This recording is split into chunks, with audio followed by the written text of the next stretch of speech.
อ้าวสบายดีพี่น้องมื้อนี้ก็มาเสียหญ้าใต้ต้นทุเรียนพี่น้องเนาะมื้อนี้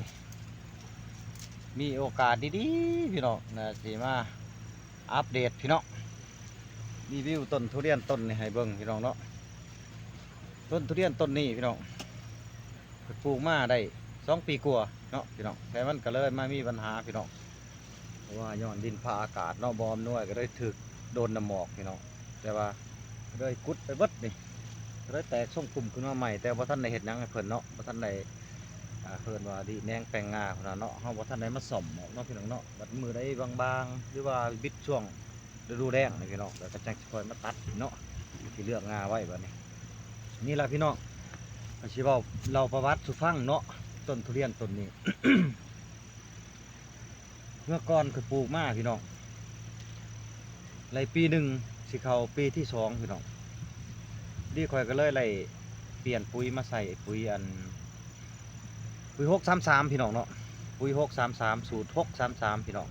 เพราะว่าไปซื้อนำพี่น้องมาแต่พูนพี่น้องเ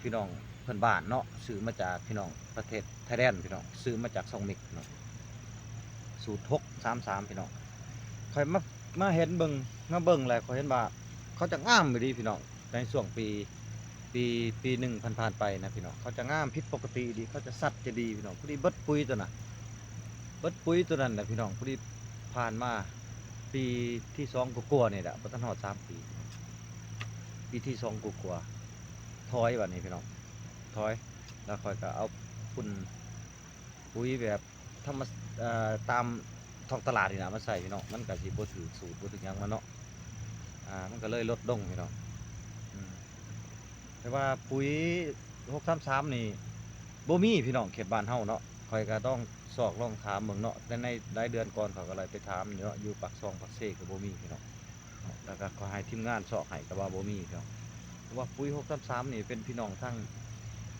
ไทยเนาะสิมีหลายแหละเพิ่นก็จะนำเอาเข้าเรื่องทรงเม็กตัวเขตพี่น้องเนาะอันนี้ข่อยมาอัปเดตให้เบิ่งพี่น้องถามว่าเนาะห้านของเพื่อนๆเนาะบ่อนขายผุนขายปุ๋ยเนาะคันว่ามีก็เห็นคลิปนี้ก็คอมเมนต์ก็มาให้เนาะพี่น้องเนาะแล้วสิไปเอาพี่น้องเชื่อมาจำนวนหลายสอบพี่น้องแล้วก็มีเพื่อนๆสวนทุเรียนที่กันเข้าไปจากได้พี่น้องเขาก็สร้างคือกันอันนี้ให้คอมเมนต์เข้ามาต้องพี่น้องเนาะว่าทุเรียนนับแต่เริ่มปลูกใหม่นะพี่น้องเขาจะมักสูตร633นี่ได้กลัวพี่น้องเนาะ633นี่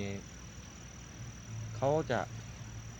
ถอดกิ่งง่าหญ้าไว้พี่น้องเนาะ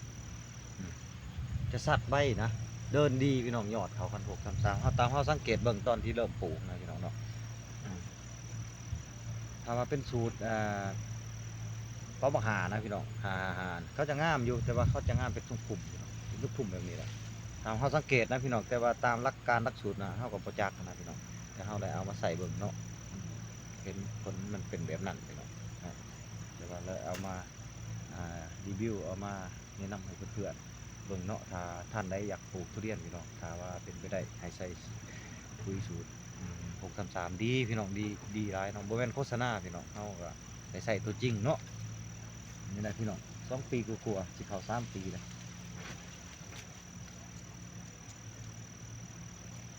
โดนจกพี่น้องโดนมีดโอ้มีปัญหาแล้วเนาะโอ้มีปัญหาดีพี่น้องครับโดนมีดตัดหญ้าพี่น้องบ่เป็นหยังหรอกโอเคคลิปนี้ก็สีมาฝากมาตอนทำนี่แหละพี่น้องเด้อติดตามชมติดตามเบิ่งกันไหมพี่น้องนี่ก็ทุเรียน2 ปีพี่น้อง2 ปีกว่าไปตามพิธีพี่น้องชาวไร่ชาวสวนเฮาคลิปคอนเทนต์พิธีบ้านๆเนาะมีสาระและบ่มีสาระพี่น้องเอามาฝากมาตอนเพื่อนๆเฮาเนาะสวนแปลงนี่ก็มีอยู่ประมาณ100 ปลายต้นพี่น้องทุเรียนเฮาก็ตัวใหญ่แน่น้อยแน่เนาะปนกันไปเพราะว่ามันก็บ่เป็นปกติเฮาปลูกพี่น้องเพราะว่ามันก็โดนหมอกโดนยังไปแน่น้ำก็ตกขึ้นตัวปลูกถอนไปเรื่อยพี่น้องเนาะร้อยกระต้นพี่น้องประมาณ120 ต้นเนาะพยายามเอาพี่น้องเดือเขาได้ก็ว่ากันเนาะเฮาบ่เฮ็ดก็เห็นหมูกินหมูอยากพี่น้อง เนาะเพื่ออนาคตลูกหลานคนใดพี่น้องเขาคิดแนวนั้นแหละว่าปลูกไว้ก็ดีคือกันเนาะถ้าเฮามีโอกาสได้กินเฮาก็กินบ่มีโอกาสได้กินก็จบไปเอาแบบนั้นพี่น้อง